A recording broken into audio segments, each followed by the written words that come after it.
Sir ನೀವು ಯೂಟ್ಯೂಬ್ನಲ್ಲಿ ನೋಡಿದೆ ಸರ್ ನಾವು. ಹ್ಮ್ ಸರ್ ನೀವು ಮಾಧ್ಯಮದವ್ರೇನು ಸರ್? ಯಾರು? ನೀವು ಮಾಧ್ಯಮದವ್ರೇನು ಸರ್ ನೀವು? ಹೌದು ಹೌದು ಹೇಳಿ ಹೌದು ಹೇಳಿ ಸರ್ ನಮ್ಮ ಹೆಸರು ಗುರುಮೂರ್ತಿ ಅಂತ, ಹೇಳಿ ಗುರುಮೂರ್ತಿ ಅವರೇ. ವಿಜಯನಗರ ಜಿಲ್ಲಾ ಕೂಡ್ಲಿಗಿ ತಾಲೂಕು, ಹ್ಮ್ ಕಂಚೋಪನಹಳ್ಳಿಯಿಂದ ಸರ್. ಎಂತ ಹಳ್ಳಿಯಿಂದ? ಕಂಚೋಪನಹಳ್ಳಿ ಸರ್. ಕಂಚಾಕ್ನಳ್ಳಿ. ಓಕೆ. ಕಂಚೋಪನಹಳ್ಳಿ ಸರ್. ಹ್ಮ್ ಹ್ಮ್ ಅಲ್ಲಿಂದ ನಾನು ಸರ್ ಮಾಹಿತಿ ಹಕ್ಕು ಕಾಯ್ದೆಯಲ್ಲಿ ಅರ್ಜಿ ಹಾಕಿದ್ದೆ ಸರ್. ಏನಕ್ಕೆ? ಇದು ಸರ್ ಉದ್ಯೋಗ ಖಾತ್ರಿ ಯೋಜನೆಯಲ್ಲಿ ಹ್ಮ್ ಕೆಲವು ನಮ್ಮ ಎಲ್ಲೆಲ್ಲಿ ಕಾಮಗಾರಿಗಳು ನಡೆದಿದ್ದಾವ ಅದನ್ನೆಲ್ಲ ಮಾಹಿತಿ ಕೊಡ್ರಿ ಅಂತ ಕೊಟ್ಟಿದ್ದೆ ಸರ್ ನಾನು. ಹ್ಮ್ ಅವರು 8,000 ಚಿಲ್ಲರೆ ಆಗುತ್ತಪ್ಪ, ಅದನ್ನು ನೀವು ಸಂದಾಯ ಮಾಡಿ ಅವಾಗ ನೀವು ಮಾಹಿತಿ ಕೊಡ್ತೀನಿ ಅಂತ ಹೇಳಿದ್ರು ಸರ್. ಹ್ಮ್ 4 ವರ್ಷದ ಕೇಳಿದ್ದೆ ಸರ್ ನಾನು. ಹ್ಮ್ ತಿರ್ಗಾ ನೆಕ್ಸ್ಟ್ ಏನು ಮಾಡಿದೆ ಸರ್, ಇನ್ನೊಂದ್ಸಲ ನಾನು ಮಾಹಿತಿ ಹಕ್ಕು ಕಾಯ್ದೆಯಲ್ಲಿ ಅರ್ಜಿ ಹಾಕಿದ್ದೆ. ಹ್ಮ್ ಅದಕ್ಕೆ ರೇಷನ್ ಕಾರ್ಡು, ಕ್ಯಾಸ್ಟ್ ಇನ್ಕಮ್ ಹಾಕಿದ್ದೆ ಸರ್. ಹ್ಮ್ ಅದಕ್ಕೆ 150 ಪುಟ ಏನೋ ಕೊಡ್ಬೇಕಂತ ಸರ್ ಫ್ರೀಯಾಗಿ. ಹ್ಮ್ ಅವರು ಅದನ್ನು ಸಮೇತ ಕೊಡ್ತಾ ಇಲ್ಲ ಸರ್.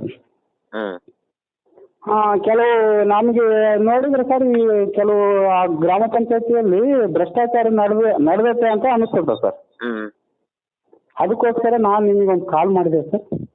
ಖಂಡಿತ. ಬಟ್ ನೀವು ಯಾವ ರೀಸನಿಗೆ ಕೇಳ್ತಾ ಇದ್ದೀರಿ?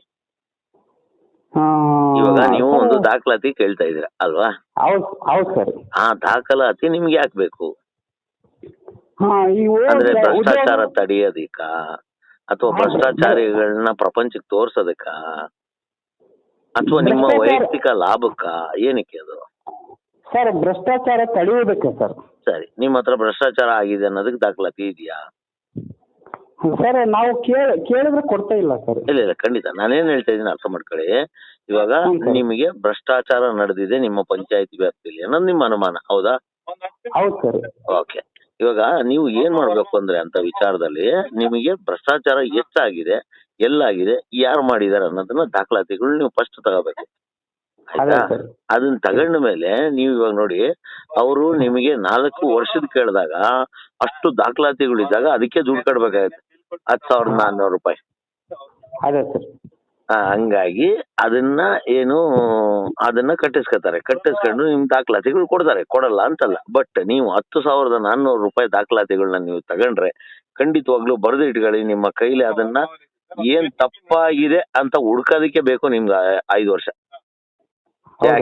ಯಾಕೆ ಅಂದ್ರೆ ನಿಮಗೆ ಆ ದಾಖಲಾತಿ ಪರಿಶೀಲನೆ ಗೊತ್ತಾಗಬೇಕು.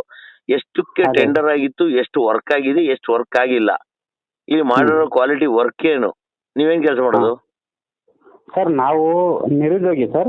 ನೀವು ನಿರುದ್ಯೋಗಿ, ಆಯ್ತಾ? ನಿರುದ್ಯೋಗಿ, ನಾವು ಫಾರ್ಮರ್ ಸರ್, ಹೊಲ ಕೆಲಸ ಮಾಡ್ಕೊಂಡು ಹೋಗ್ತಾ ಇದೀವಿ ಸರ್. ಸರಿ ಆಯ್ತು. ನೀವು ಇವಾಗ ನಿಮಗೆ ಕನ್ಸ್ಟ್ರಕ್ಷನ್ಸ್ ಗೊತ್ತಿಲ್ಲ, ಹೌದಾ? ಸಿವಿಲ್ ವರ್ಕ್ ಅಂದ್ರೆ ಏನಂತ ಗೊತ್ತಿಲ್ಲ ಅಂತ ಇಟ್ಕೊಳ್ಳೋಣ.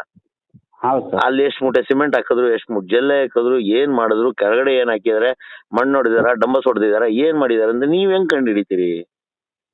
ಹೌದು ಸರ್. ಹೌದು ಸರ್. ಸಮಯ, ಹಣ ಮತ್ತು ಮನಸ್ಸು ಇಷ್ಟನ್ನು ಹಾಳು ಮಾಡ್ಕೊತೀರಿ ನೀವು.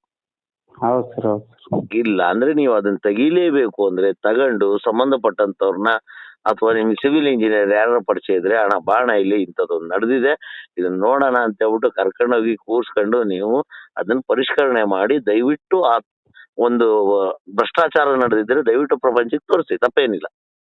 ಅದೇ ಸರ್. ಅದೇ ಸರ್. ಮಾಡ್ಬೋದು. ಬಟ್ ಅದನ್ನ ಬಿಟ್ಟು ನೀವು ಏನೋ ಒಂದು ಕೈಯಲ್ಲಿರೋ ದುಡ್ಡನ್ನ ಖರ್ಚು ಮಾಡಿ ಟೈಮ್ ವೇಸ್ಟ್ ಮಾಡ್ಕೊಂಡು ನೀವು ದಾಖಲಾತಿಗಳು ತಗೊಂಡು ನಾನು ಏನೋ ಮಾಡಕ್ ಹೊರಟಿದ್ದೀನಿ, ಅಟ್ಲೀಸ್ಟ್ ಒಂದು ಭ್ರಷ್ಟಾಚಾರ ತಡಿತೀನಿ ಅಂತ ಹೋದ್ರೆ ನೀವು ಸುಮ್ನೆ ಹಣ ವ್ಯಯ ಮಾಡ್ತಿರಾಗ್ಲಿ, ಅದರಿಂದ ಏನೂ ಲಾಭ ಆಗಲ್ಲ. ಅದೇ ಸರ್. ಅದೇ ನಿಮ್ಗೆ ಅದ್ರ ಬಗ್ಗೆ ಮಾಹಿತಿ ಇದ್ದು, ನಾಲೆಜ್ ಇದ್ದು, ನೀವು ಅದನ್ನ ಹೊರಗಡೆ ತೆಗೆದು ಇಂತಿಂತ ಭ್ರಷ್ಟಾಚಾರ ಇಂತಿಂತ ನಡೆದಿದೆ ಅಂತ ನೀವು ತೋರಿಸಿದ್ರೆ ನೀವು ಮಾಡೋ ಕೆಲ್ಸಕ್ಕೆ ಒಂದಿಷ್ಟು ಅರ್ಥ, ಲಾಭ. ಹೌದು ಸರ್. ಹೌದು. ಇಲ್ಲಾಂದ್ರೆ ವ್ಯರ್ಥ, ಎಲ್ಲವೂ ವ್ಯರ್ಥ.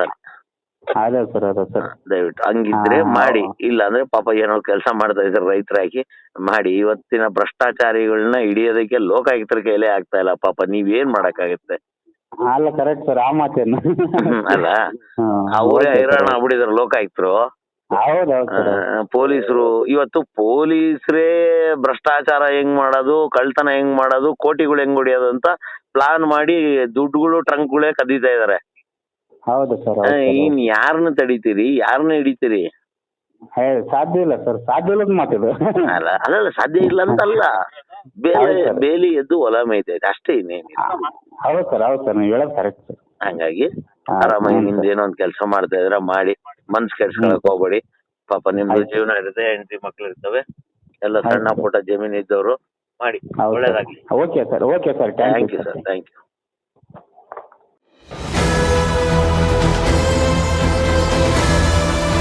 ನಿಮ್ಮ ವಾಣಿ, ಇದು ಕನ್ನಡಿಗನ ಧ್ವನಿ.